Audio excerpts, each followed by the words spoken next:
Welcome to the Science of Magic with Gwilda Wiyaka, a program dedicated to uncovering the unified nature of reality and humanity's ever-evolving place as truly galactic beings.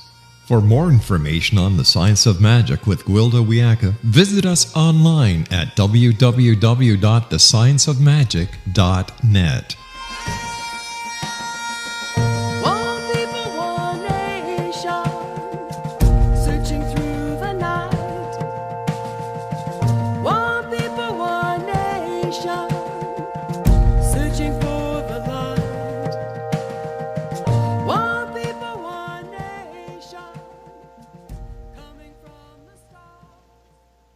Hello, and thank you so much for joining us on the Science of Magic, coming to you through the X-Zone Broadcast Network, xzbn.net. We can also be found on www.thescienceofmagic.net. I'm your host, Gwilda Wiyaka. This hour we'll be exploring the truth of fiction. My first shamanic teacher was a Lakota elder. Well, I remember the frustration I experienced with his tendency to answer questions with questions if he elected to answer at all. He used an economy of words and was old and wise, approaching his 90s. I, being only 22, was young, overly verbose, and impatient. One day, as fate would have it, I blew up at him. "Why don't you just answer my question?" I all but shouted. "Because you would not hear me from there. I'm not hard of hearing, and I'm sitting right next to you. It's not the distance, but your reality that separates words from understanding." After working with him for 6 years, I began to notice he taught through example, and the few times he spoke, he instructed through stories. When I asked why, he responded, "You must first entertain the possibility before you can perceive the reality." Eventually, I came to realize that his stories were ever-deepening access points to multiple realities. I would listen to a story and in my arrogance thought I knew exactly what it meant. But then, sometime later, he would repeat it verbatim, as is the way with oral traditions, and I would perceive an entirely different meaning. "Did that really happen?" I asked him after listening to one of his traditional stories. "It has happened, is happening, and will never happen at all." Ugh. Years later, I think I'm finally just starting to comprehend. Through studying perceptions and realities while obtaining my degree in psychology, and later in my private practices, I found the wisdom of my old teacher's approach. It is particularly deepened through my work with others in my shamanic practice. One study I read about still sticks with me. A group of anthropologists were observing tribal community that had been living in the deep jungle for generations. The scientists took one young man from a tribe who had never been out into the jungle into an open plain on top of a bluff. There was a herd of water buffalo in the distance. When one scientist pointed the herd out to the native, he responded with a huff, "Those are not water buffalo, those are ants." The anthropologist took the young native down closer to the buffalo. "See, they're buffalo." "No, they were ants, but magically transformed into buffalo when we approached," the native corrected. Another accounting was of the natives in North America who didn't run to safety when the conquering ships came to shore, as they could not see the massive clippers right in front of them. Until the invaders showed up in recognizable form, men on foot, they were outside of the natives' reality and therefore invisible. An interesting phenomenon is how fiction paves the road for expanded reality. Before Star Trek, it was so rare to hear about extraterrestrials as to be non-existent. Now, "beam me up, Scotty" is common vernacular. We think nothing about beaming information from one cell phone to another. If the Starship Enterprise were to send down a shuttle to the surface, most people in our culture would not only see it, but recognize it for what it was. We accept as given facts things not even in the reality of cultures past. The Earth is round, we can fly through the air in aircraft, we can instantaneously talk to and see someone on the other side of the world, and we've walked on the moon. If you were to try to explain any of these concepts to people of the 15th century, the result would have been at least imprisonment, if not burning at the stake. For people to be able to see or recognize the reality of a thing, it must first be present in their subconscious. The initial step in this process is to implant the possibility into the imagination. This is what my Lakota teacher understood and incorporated into his teachings. This is also the premise behind the shamanic journey metaphor. The shamanic journey trance is like an interactive dream. It presents a metaphorical story to the imagination. These stories are actually ever-deepening representations of expanded realities present at the quantum level. Through interpreting these stories, our perceptions and therefore our opportunities are systematically expanded. The model of paving the way for deeper understanding through engaging in the imagination operates on the individual level as well as the cultural. For individuals or societies to recognize truth, it must first be implanted into the subconscious. The channel for this is the imagination. Stories, myths, and archetypes and fiction engage the imagination. My guest this hour is a master at offering pathways into the imagination that expand perception. From powerful channeled works into multi-dimensional primers, Barbara Hand-Plow has provided rich fodder for the evolution of consciousness. I will introduce Barbara and her surprising new book, Revelations of the Ruby Crystal, after this short break. You are listening to The Science of Magic. This and other innovative episodes can always be found on our website, www.thescienceofmagic.net. Searching for the light. One people, one nation. Coming from the stars. One people, one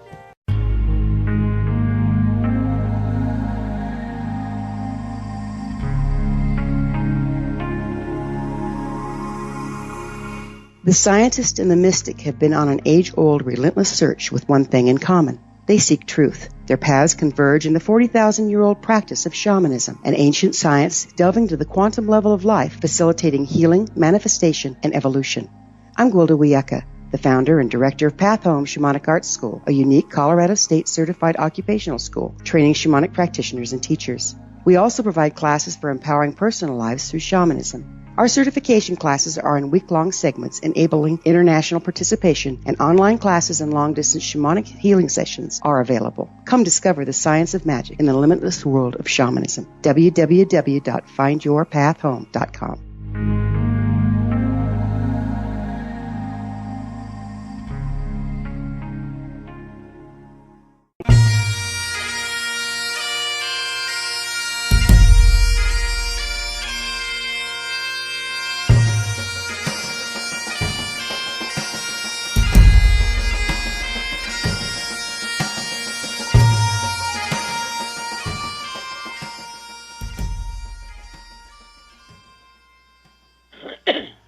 Welcome back. This is The Science of Magic, dedicated to unification and evolution of consciousness. I'm your host, Gwilda Wiyaka. Our guest this hour is Barbara Hand-Plow, author of Revelations of the Ruby Crystal. For those of you that don't know, Barbara is an international acclaimed teacher, author, and Mayan calendar researcher who has taught at sacred sites throughout the world. Her numerous books include The Palladian Agenda, Alchemy of the Nine Dimensions, Awakening the Planetary Mind, The Mayan Chronicles, and The Mayan Code, just to name a few. Barbara holds an MA in Theology from Loyola University, Chicago, and for years has an acclaimed publisher of books on spirituality and new consciousness at Bear & Company, Santa Fe, New Mexico. Barbara, first I'd like to offer my heartfelt appreciation for all of your timeless and profound literary contributions to the enlightenment and spiritual evolution of humankind. Thank you, Gwilda, and it's good to be here. It's so wonderful to have you, I can't tell you. So you've written in many forms over the years, from channeled works or powerful primers to archaeological accounts. I believe fiction is kind of a new genre for you. Why have you headed in this new direction?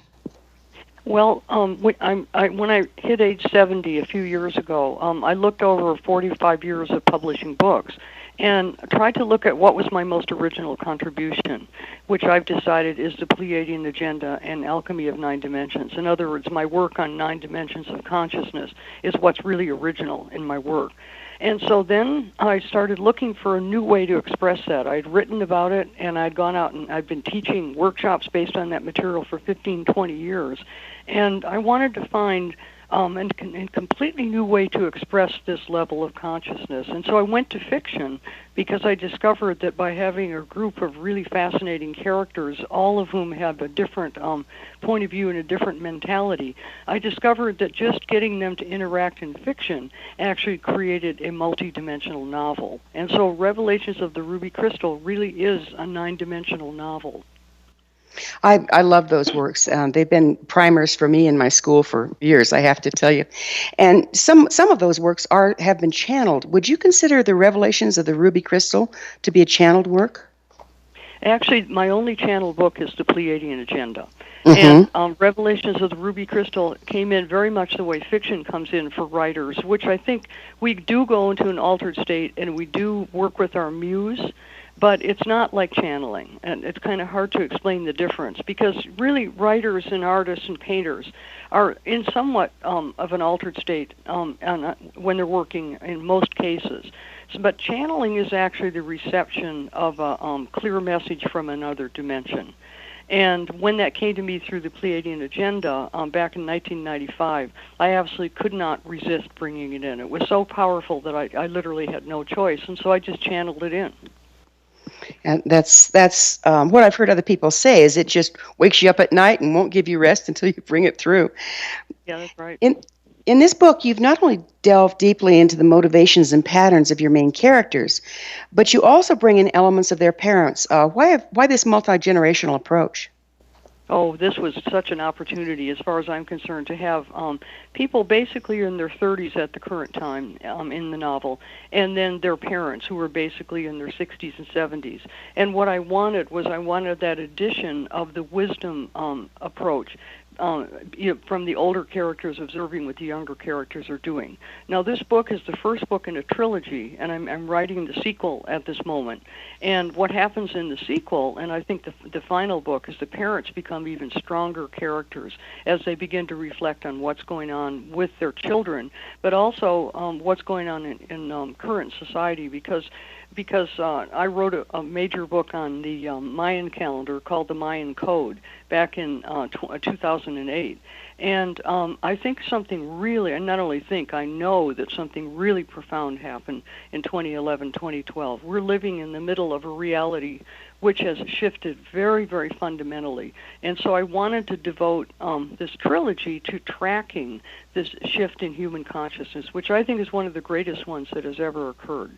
Somehow I wanted to make sure that at least somebody, got it down on paper, because it's such a big deal. It is, and yet it seems to be kind of outside of our consciousness. Everybody expected everything to blow up at 12/21/12, and when it didn't, they thought it was life as usual. So what you're doing with this book is representing, no, it's not life as usual, and this is the changes we're looking at. Yeah, and I never thought anything was going to blow up. I thought there was just going to be a shift into some other level of consciousness. And I think where we are right now at the current moment is I think we've entered into experiencing reality very much on the level of the quantum, very much on the level of the quantum physics as understood in contemporary science. And in my system, 9 dimensions of consciousness, the quantum is the 4th dimension. Like you and I are existing in linear space and time in a solid form in the 3rd dimension.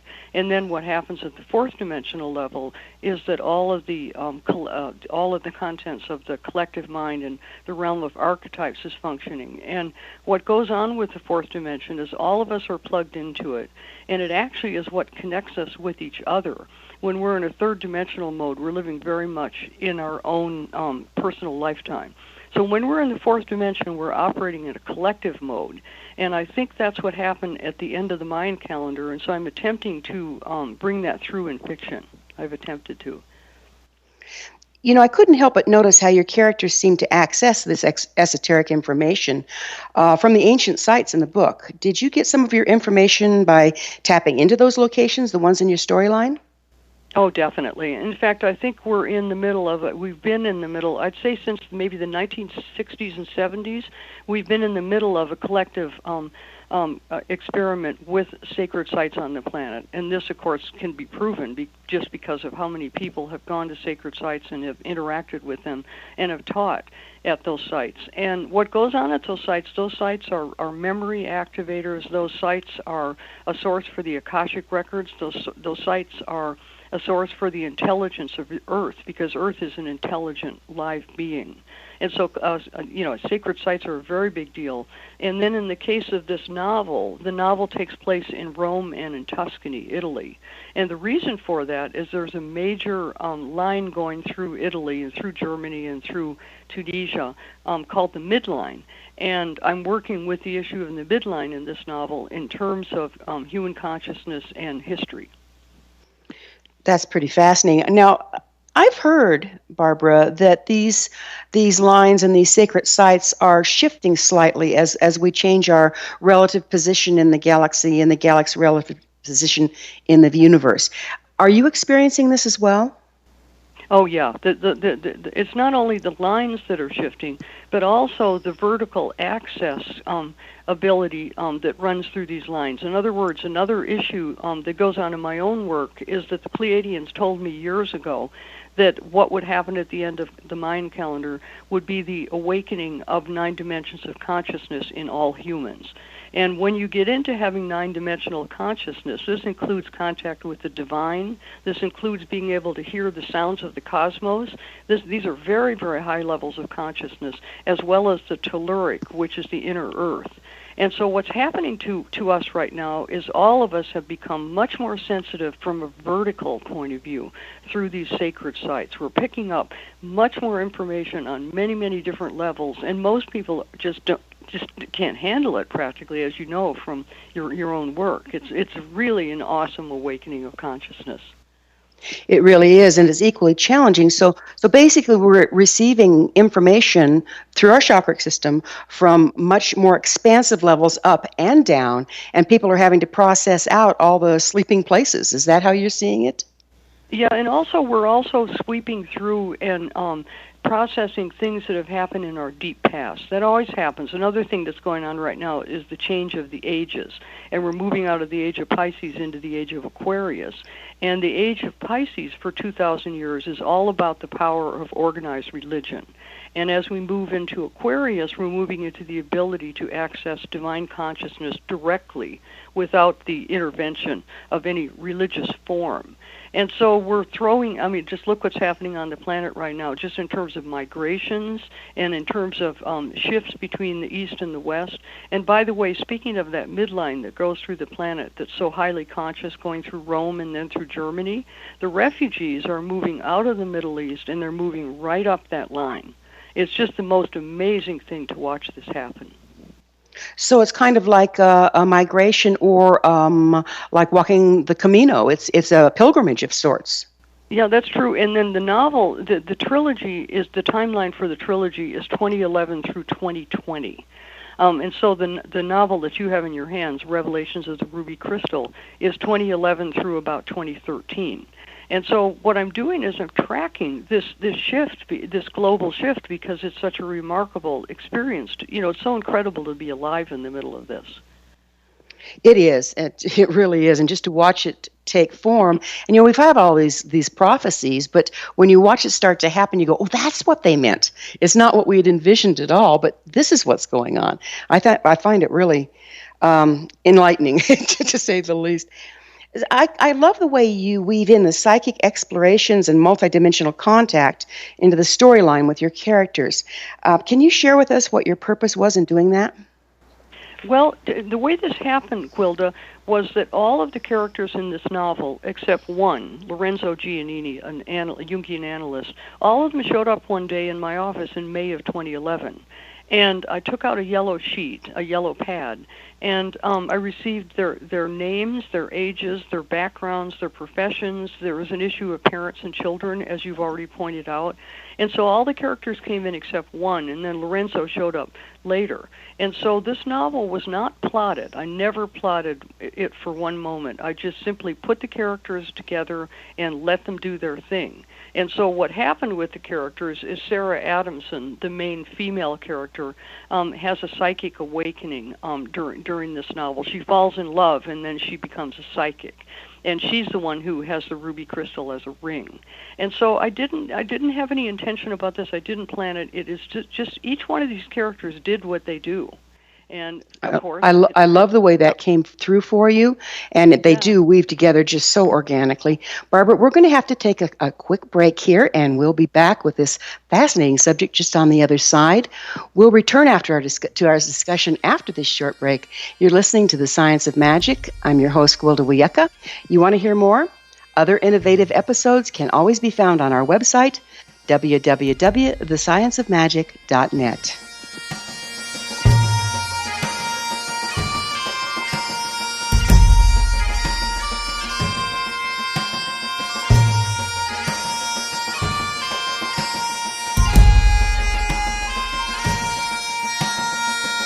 One people, one nation, searching through the night.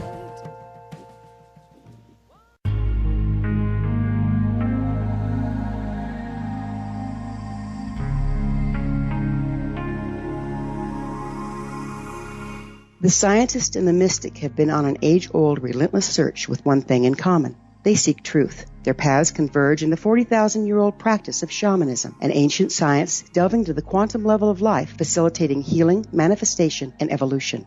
I'm Gwilda Wiyaka, the founder and director of Path Home Shamanic Arts School, a unique Colorado State certified occupational school training shamanic practitioners and teachers. We also provide classes for empowering personal lives through shamanism. Our certification classes are in week-long segments enabling international participation, and online classes and long-distance shamanic healing sessions are available. Come discover the science of magic in the limitless world of shamanism. www.findyourpathhome.com.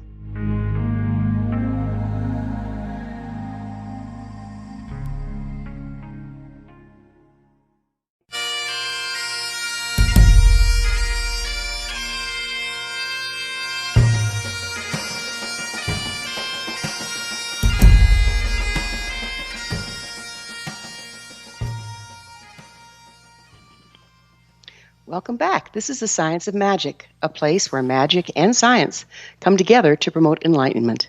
We can be found on www.thescienceofmagic.net. I'm your host, Gwilda Wiyaka. Our guest this hour is author and publisher Barbara Hand-Plow. Barbara, in your book, there was 3 religions that seemed to come together, Judaism, Catholicism, and Egyptian practices. How do you see them as being related? how is what related? Don't Judaism, understand the question. Catholicism, and the Egyptian practices. Boy, I don't know if I see a relationship. I mean, certainly if we go back in way back in time into ancient times, for example, I think the Hebrew people are actually very much influenced by the Egyptians, much more than a lot of Jewish people would like to think. So there's connections way back when, but I don't know if I'm exploring that in the current moment.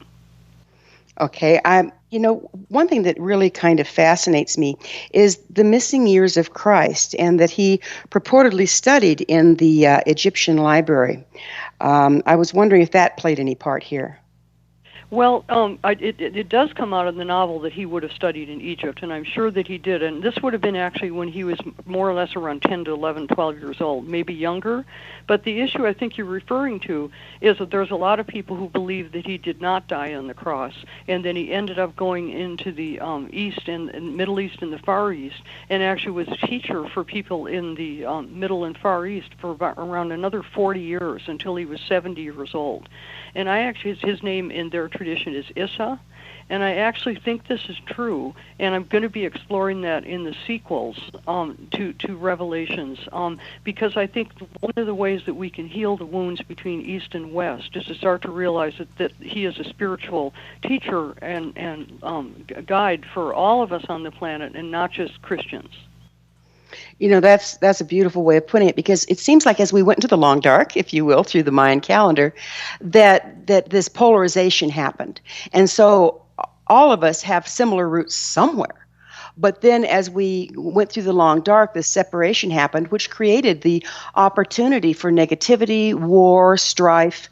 And now as we're coming into this time in the dimensions where we have the opportunity to blend back together, it's works like these that set the stage for the understanding of, yes, we all are one, and these all have common denominators. And if we can find a place where we agree versus the places we disagree, we can shift. And if we don't, I think we're in a lot of trouble. What's your thought on that? Well, I certainly agree with you, and I also would say that I've been a pacifist my whole life, and I've been a strong anti-war activist going way back to the Vietnam War. And I think that the only thing that's going to stop war is when people are just completely sick of it. And I think that's coming, and I also think people are becoming aware of the global elite profiteering. The only person who ever benefits from war is the arms manufacturing cadre. And so I think we are coming to that point where people are really sick of it, and I do think that we're going to actually shift out of that. I think it's actually a 4,000-year human experience, starting during the Age of Aries, around 2000 BC, then going through the Age of Aries, and then it ended up being religious warfare during the Age of Pisces. And I actually think that that's going to be ending with the Age of Aquarius. And I hope I live long enough to see that, because wouldn't that be wonderful? That would be amazing, because it's like, religious war, isn't that an oxymoron? Absolutely oxymoron. I mean, only the Age of Pisces, ruled by the planet Neptune, could ever possibly create something like that. And so I think that we're in the middle of a deep exploration of the meaning of aggression, and I also think we're in the middle of a deep exploration of sexuality.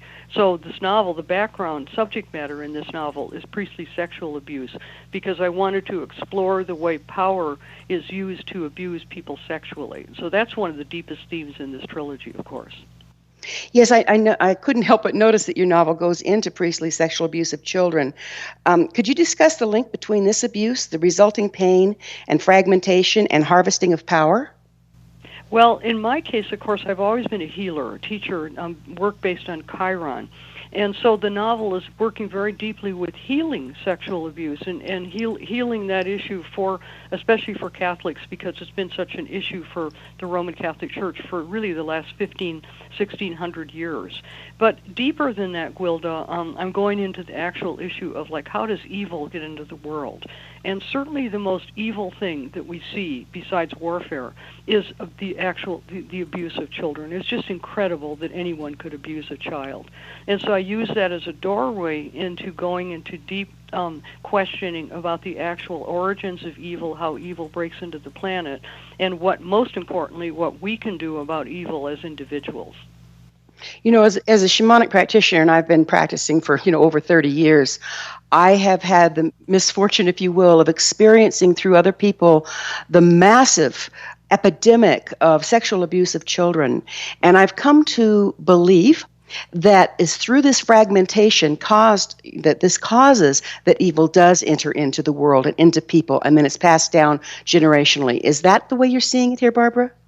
Oh, that's very interesting, Gwilda, because most people just don't understand that. And you and I look at that exactly the same way.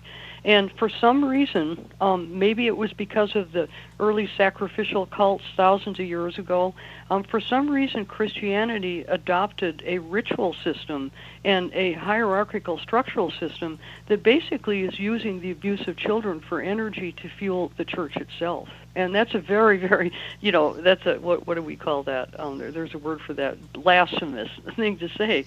But it's kind of hard to deny it when you look at what's actually happened in the church. It's absolutely groundbreaking and earth-shattering when you open up your consciousness to what's actually been going on. I mean, consciousness can only be as expansive as the subconscious of the individual, and that's, ceilinged by society's subconscious. If we can't conceive of a thing and we can't see it, we can't change it. And when I was reading your book, Barbara, I have to say that A, you're a very brave woman, and B, this is opening up to a truth that no one could conceive of, and therefore it hasn't been changed for a long time. Was this your motivation behind writing it? Yes, that was. That was my deepest motivation, and that's where fiction is really working for me. Because you'll notice in the novel, the characters themselves are gradually waking up and realizing what's going on, and they're going through varying stages of denial. It all gets set off by a New York Times reporter, Simon Appel, who's being paid to investigate the issue. And what happens gradually, and it's going to continue through the sequel, is that people are breaking through their own denial. And I hope that the readers of the book will experience the same breakthrough through their own denial, because I don't think this can go on if people face up to the truth. I really don't. I think when people see it, it's like that little boy who washed up on the beach of Lesbos, who was one of the migrant people coming through from Syria. It took an image like that to wake people up, to realize the suffering that's going on with these people. And this is what we need to see regarding pre-C sexual abuse. We need to open our eyes.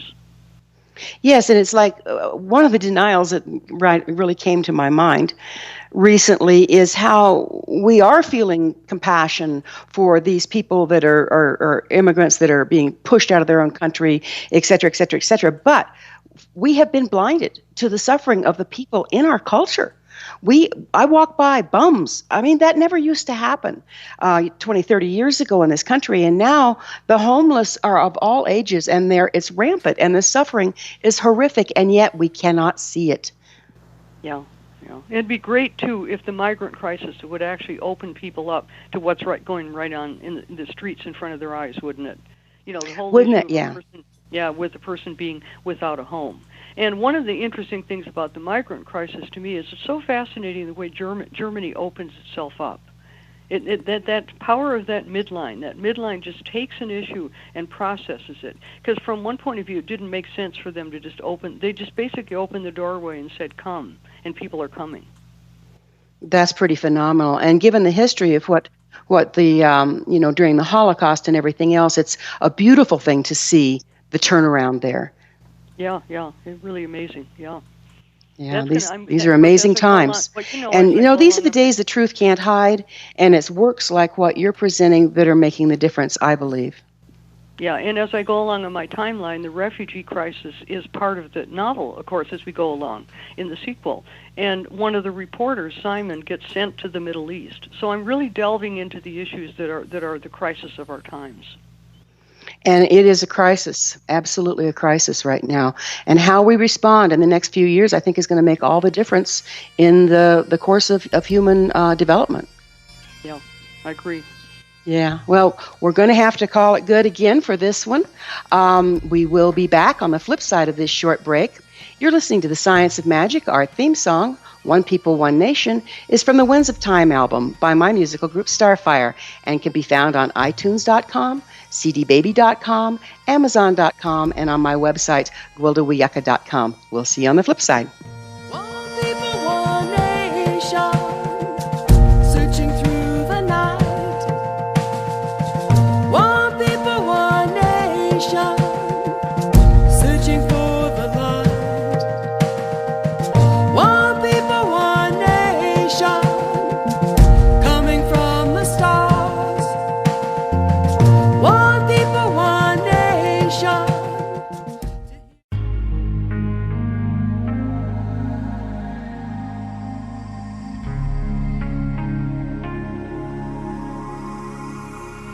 The scientist and the mystic have been on an age-old, relentless search with one thing in common. They seek truth. Their paths converge in the 40,000-year-old practice of shamanism, an ancient science delving to the quantum level of life, facilitating healing, manifestation, and evolution.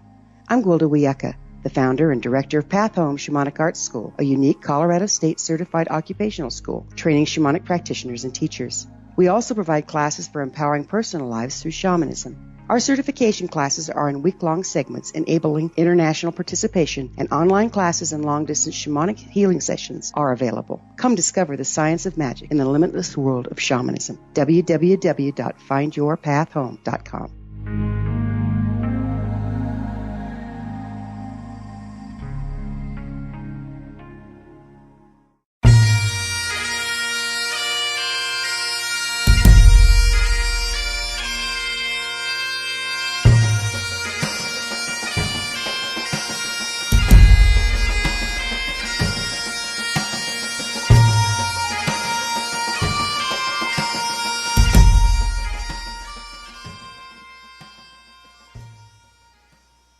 Welcome back. This is the Science of Magic, a place where magic and science come together to promote enlightenment. We can be found on thescienceofmagic.net. I'm your host, Gwilda Wiyaka. Our guest this hour is author and publisher Barbara Hand-Plow. Welcome back, Barbara. Hi, good to be here. We were just starting to get down deep and dirty, as I would say. So I'm going to open this with a nice challenging one. You suggested in your book that the Vatican is capping Earth energy that goes back thousands of years. How does the Earth create the energy to keep its power? Well, the Earth, this is the basic structural energy of the planet, is this powerful, creative, biological force. And when it's used in a positive way, it's just an amazingly beautiful thing. And one of the things that came through in the Pleiadian agenda is that the Pleiadians say that we are slated to actually seed the cosmos itself with Earth's biological intelligence at the end of the Mayan calendar. And so I think one of the reasons we're going through such a great struggle right now is we're going through a purification of the actual biology that we are so fortunate to be able to participate in. And so one of the themes in the book, of course, is that the Vatican is a power center that is using the actual biological force of the planet in a very negative way. And by the way, Gwilda, also in a positive way. Everything isn't negative about Catholicism and about the Church. What I'm going after is the abusive tendencies, because I hope those can purify, and I hope the Church can come through in a new form during the age of Aquarius. That could be phenomenal, and one of the things that I'm very, very aware of is there's two sides to every coin, and where we choose to deny and where we choose to engage make all the difference in outcome. So if we can look at the negative and choose to engage in the positive, that can be very transformative. Is that what you're talking about? Yeah, and I think we can actually see it in the kind of mystery play of the popes that's going on. Right now we have two popes in the Vatican, Ratzinger, who became Benedict XVI, who was a very, very bad guy. And the novel does a beautiful job in exposing who Ratzinger is. And then now we have Pope Francis. And during the first novel, we have the Pope Francis coming in as the next pope. And I think that Pope Francis is genuinely trying to reform the Church and genuinely trying to open the doors. And in the sequel, I'm working very deeply on how the forces in the Vatican, especially the Curia, are attempting to prevent the reformation of the Catholic Church. So it's really an incredible timeline to be involved in at the current moment. And to be in the center of that and being able to channel the information through fiction has got to be exciting. So what part do you feel that religious rituals play in this exploitation of energy that we're talking about? Ooh, as you know, that's the most intense part of the novel, because I'm really exploring what's going on with the sacraments, with communion, with confession, with ordination. And I'm really exploring how ritual is used as a power tool by the hierarchy. And people who read this book, especially Catholics or ex-Catholics, are going to do a lot of deep thinking, I think, about the rituals in the Catholic Church. Because as with other aspects of life, there are many positive things about these rituals. It's just that people need to start seeing the dark side as well as the light side of what goes on with rituals. Yeah, so it would appear to me that if you're using ritual to extort energy, that would be the same as practicing sorcery, the exploration of natural forces for personal gain. And in my experience, that always tends to have a nasty backlash. Is that why you're suggesting that the Catholic Church is actually imploding? Yeah, I think that the Catholic Church has to look at the energy that's being created through communion, for example, global communion going on 24 hours of the day. I think the Church itself needs to look at what it's creating. And I think it's happening because the Church is mirroring back the energy by some of the things that are going on right within the Church itself. For instance, the sexual abuse of children. Why does that occur? How can a person who has taken sacramental holy orders get involved in something like that? These are deep questions, and they do need to be looked at. So where does the life of Christ and the teachings of Christ come into Catholicism? Well, this is a really complicated issue, which I'm exploring all the way through the trilogy, which is basically the distortion of who Christ was. And so in the sequel that I'm working on now, I'm going more deeply into who he may have been. And a major character in the book, Sarah Adamson, is a scholar working on her PhD in patristics, which is the study of the early church. So the first book, The Revelations of the Ruby Crystal, goes into the formation of the early church from 0 AD to about 350, 400 AD.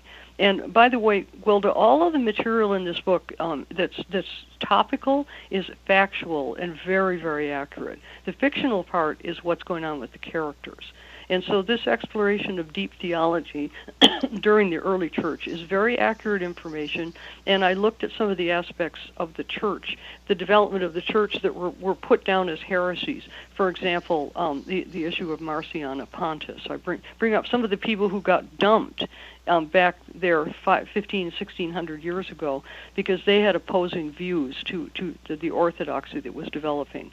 And I think it's very natural at the end of the age of Pisces to look back into the formation of a major religion during the beginning of Pisces and look at the elements that went into it and to look at what was discarded. For instance, the issues of Gnosticism, which is a deep theology of knowledge. So I'm really going back in there and really digging into the closed boxes, so to speak. You know, Barbara, that's one of the many things that impressed me so much about this work is the amazing amount of research involved in writing it. And because, I have a degree in, doctorate of divinity, I recognize the facts that you're bringing to the fore that are very little known and very carefully hidden. Where'd you do most of your research? Well, where that's coming from is I got my master's in theology studying with Matthew Fox back in 1983. And then I wanted to get a PhD in early church history, patristics. But I had 4 children and a job in a publishing house, and I absolutely could not get a PhD. So what happened there was my character, Sarah Adamson, is actually me 30 years ago getting a PhD. And that was one of the fun things about writing fiction, was to have a character who fulfills a whole timeline, a whole living experience that I was never able to fulfill myself. In other words, another dimension of who you are, Barbara. Yeah, that's true. And because, see, what happened, Gwilda, is once I couldn't get a PhD, what do you think I did? I got one anyway. That would be your style, so yes. I spent 30 years. I feel compelled to warn our listeners that some of the sexual scenes in this book are very graphic and intense. From what I've observed of you over the years reading your books, you rarely do anything without a reason. Why do you explore sexuality so deeply? Because I think sexuality has such a formative influence on us. And once these characters appeared in my room and then I started working with them, of course, they all have sex lives. And everybody has a sex life. And I think the exploration of what goes on in people's sexuality is just fascinating and very revealing of character. Yes, it is. And also, if we're going back, we look at sexuality and the sexual abuse of children as an access point for power. Yeah. And then the characters are discovering, as you know, you see it in the first book and it's going on, they're gradually remembering things that have happened to them. So I'm dealing with that whole issue of the wounding, because there's no reason to abuse sexuality. And okay, what's the rule? The rule is you never do anything to anyone that they don't want, and it's just as simple as that. And so once that line is stepped over, then people go into crisis and need a great deal of healing. And of course, that's what I'm exploring with my characters. Wow. I hate to bring us to a close. This has just been absolutely so riveting. Thank you so much for your contribution for the world, Barbara, and I hope we can play again soon. This has been The Science of Magic. I'm your host, Gwilda Wiyaka.